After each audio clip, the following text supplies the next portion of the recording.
प्रिय दर्शकों नमस्कार।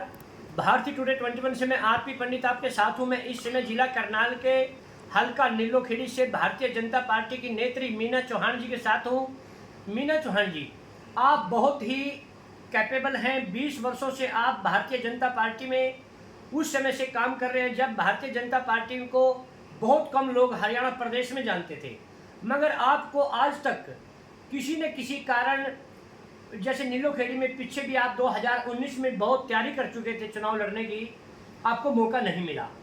तो इस बार जैसे पूरे आपके हलके में आम जनता में भी आपको लेकर रोष है, और आपको अभी आने वाले चुनाव में किस तरह की उम्मीद है बीजेपी से? आपके चैनल के माध्यम से मैं आपका धन्यवाद करना चाहूँगी और ये बताना चाहूँगी कि आने वाले समय में जी, क्योंकि भारतीय जनता पार्टी की जो रीति नीतियाँ रही हैं वो बहुत ही सराहनीय रही हैं, और माननीय प्रधानमंत्री जी के नेतृत्व में जो भारत ने एक नया आयाम हासिल किया है वो किसी से छूटा नहीं है। और माननीय मुख्यमंत्री जी की जो सोच रही है, सबका साथ सबका विकास और सबका साथ लेके प्रयास करने की रही है उनकी, और हर जगह उन्होंने काम किए हैं।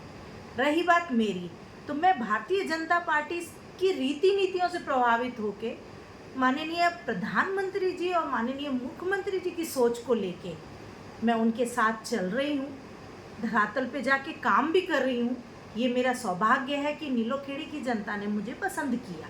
अच्छा मैं जी, जैसे 96 पंचायतें आपकी जी सभी में आपको लोग अच्छी तरह जानते हैं जी मगर हल्के के अंदर इस बात को लेकर जनता के अंदर बहुत रोष है कि हम करनाल के बिल्कुल साथ में हैं। जीटी रोड बेल्ट भी हमारे साथ लगती है। दिल्ली से चंडीगढ़ तक जिस तरह का जीटी रोड के आसपास हलकों का विकास हुआ है, उस तरह का विकास आपके नीलोखेड़ी में नहीं है। तो आप इस पर क्या जवाब देंगे, क्योंकि पीछे भी आपकी पार्टी का ही एक यहाँ पर एमएलए बना है, और इस बार भी जो आज़ाद विधायक हैं वो भी आपकी पार्टी समर्थित है। मैं इस मामले में ये बिल्कुल आप सही कह रहे हैं कि नीलोखेड़ी वो पहचान नहीं बना पाया हरियाणा में, और जबकि वो जीटी रोड से लगा हुआ है जी, करनाल के नियर बाई है। हमारे माननीय मुख्यमंत्री जी करनाल से ही आते हैं जी। मैं ये आपको बताना चाहूँगी और आपके चैनल के माध्यम से जनता को भी ये बताना चाहूँगी कि माननीय मुख्यमंत्री जी ने धन में किसी तरह की कोई कटौती नहीं की है। मांगने वाला होना चाहिए।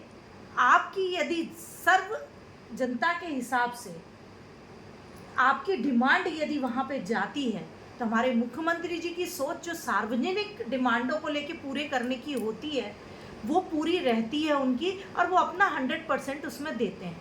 पर हमारे नीलोखेड़ी का दुर्भाग्य रहा है कि पिछले प्लान में जो भी विधायक आए हैं उन्होंने शायद नीलोखेड़ी को वो पहचान देने की कोशिश ही नहीं की है। वो अपने घरों में रह के और लोगों के बीच में अपनी मीठी चुपड़ी बातें करके ही अपने आप को संतुष्ट करते रहे हैं कि भाई नीलोखेड़ी एक नया आयाम बनाएगी, बट ऐसा नहीं हो पाया। यदि मान लो भारतीय जनता पार्टी मुझे इस चीज़ का मौका देती है तो मेरा भरसक प्रयास रहेगा कि नीलोखेड़ी पूरे हरियाणा में एक अपना नई पहचान और नया नाम कायम करे। तो देखिए, जैसे निशंक और तरावड़ी के एक राइस मंडी है यहाँ पर, वो पूरे विश्व में अपना नाम रखती है। लेकिन जिस तरह से नीलोखेड़ी हल्का, जैसे हम निगदू की, निशंक की, तरावड़ी और नीलोखेड़ी की बात करें, इसी तरह ग्रामीण क्षेत्र आता है ज़्यादातर, तो गांव के अंदर जैसे महिलाओं को भी रोजगार मिले, तो इस तरह की कोई ऐसी स्कीम आप?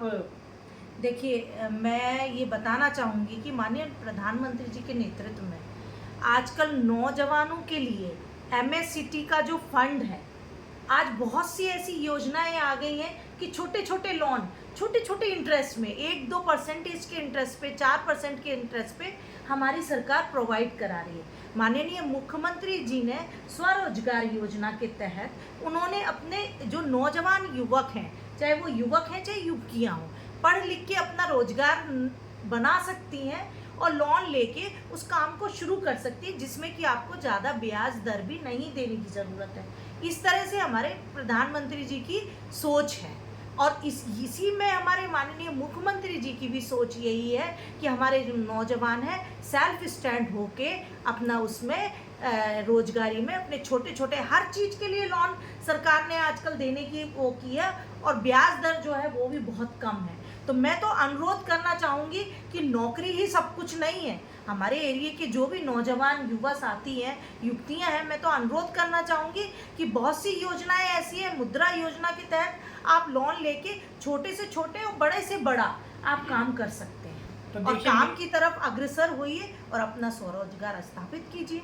तो देखिए मीना चौहान जी ने बहुत ही अच्छे शब्दों में ये कहा कि आप स्वावलंबी बनिए, एक अपने हाथ का रोजगार दस्तकार करने की आप कोशिश कीजिए, क्योंकि सरकार ने जिस तरह की स्कीमें चलाई है उस तरह जो सेंटर से या स्टेट से जो स्कीमें चली है वो उन धरातल तक जो स्थानीय लोग हैं शायद वो पहुंचाने में नाकामयाब रहे हैं, लेकिन उसका पूर्ण रूप से ढिंढोरा पीटते हुए मीना चौहान जी हर घर जाकर उन बातों को रखेंगी, वो स्कीम भी बताएंगी कि आप सरकार से इस तरह का लाभ ले सकते हैं। तो इसी तरह इनके साथ हम नीलोखेड़ी के फिर किसी गांव में फिर किसी विषय पर चर्चा करेंगे। तब तक के लिए जय हिंद, जय भारत।